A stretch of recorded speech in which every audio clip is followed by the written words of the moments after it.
எல்லா புகழும் இறைவனுக்கே. சாரி தாரீஃப் खुदा के लिए है. இந்த சீடியில முதல்ல ஆல்பபெட்டுக்கு தமிழ்ல நெடுங்கணக்கு, தமிழ்ல என்ன சொல்லும், நெடுங்கணக்கு. அந்த 247 அக்ஷரங்கள் இருக்கல்லவா, அது அத்தனையும் சேர்த்து தான் தமிழ்ல ஒரு ஆல்பபெட். தமிழ்ல நெடுங்கணக்கு. ஹிந்தியில வேர்ண்மாலா. அப்போ ஹிந்தியில உள்ள லெட்டர்ஸ், அக்ஷரங்கள் முதல்ல கற்றுக்கொள்வோம். இந்த சீடியில நீங்க நான் தமிழ் வாயிலாக ஹிந்தி எழுத, வாசிக்க, பேச நம்ம ஒரு 23 சீடிகள் ஃபர்ஸ்ட் பேசிக் ஹிந்தி செட் போட இருக்கிறோம்.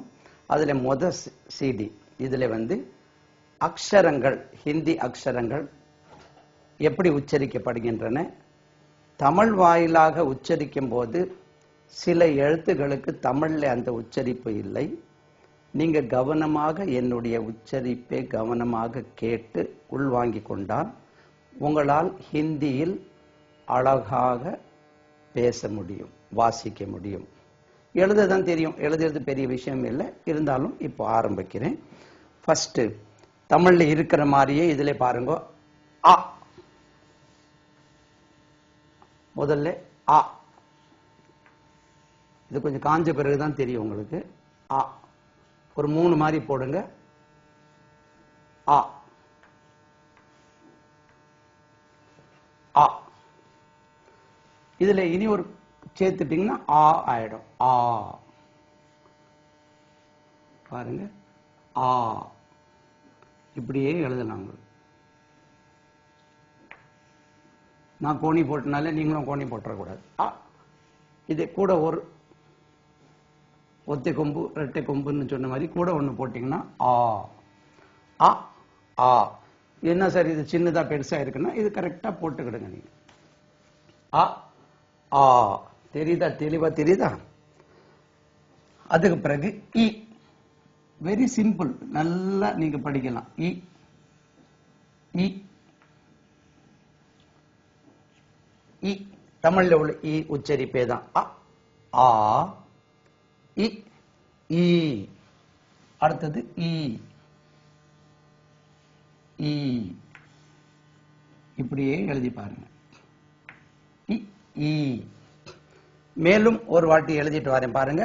ஆ இப்படி ஒரு 3 மாதிரி போடுங்க. போட்டுட்டு ஆ. அதுல இனி ஒண்ணு சேர்த்துட்டீங்கன்னா ஒரு கொம்பு ஆ ஆயிடும். Very simple. ஆ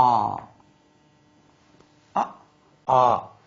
இதை முடிச்ச பிறகு நம்ம எப்படி நம்ம காக்கா கீக்கி கூக்கு கேக்கே இருக்குல்ல, அதே மாதிரி இதுலயுமே நம்ம அத்தனையும் எழுதி படிப்போம். நிதானமா படிப்போம். நீங்க சொல்லி வாசித்து ரொம்ப சிம்பிளா இதை கற்ற உடனே உங்களுக்கு வார்த்தைகளில் இறங்கி விடலாம். வார்த்தைகள் ஒவ்வொன்றும் ஆ வச்சு அனார் அது எப்படின்னு எழுதி படிப்போம். இதை இ பாருங்க. இ பிறகு ஈ ஈ இ ஈ. உ உ. தமிழ்ல வர்ற மாதிரியே பாருங்க. அதே மாதிரி உ. இதை வேணா கொஞ்சம் நீட்டி போட்டுருவோம். மேல கோடு போட வேண்டியிருக்கு. உ உ ஊ. பாருங்க. உ ஊ. இதுதான் வித்தியாசம். உ ஊ உ ஊ. அ ஆ இ ஈ உ ஊ. தெளிவா தெரியுதா? இதை ஊக்கு எக்ஸ்ட்ரா இது மட்டும் எக்ஸ்ட்ரா பண்ணும். உ ஊ. அதுக்கு பிறகு ஒரு லெட்டர் இருக்கு. இது ரீ என்று உச்சரிப்பாங்க, சிலர் ரூ என்று உச்சரிக்கிறாங்க. அதை பாருங்க. இதை எழுதுறது கொஞ்சம் கவனமாக எழுத வேண்டும். பாருங்க இப்படி வருது. அது ஒரு பெரிய டிராயிங் பண்ண மாதிரி தான். ரீ ரீ. சிலது ரூன்னு சொல்றாங்க, இதுக்கு சில இடத்துல ரீ என்று சொல்றாங்க. நம்ம இதை எதுக்கு வரோம்னா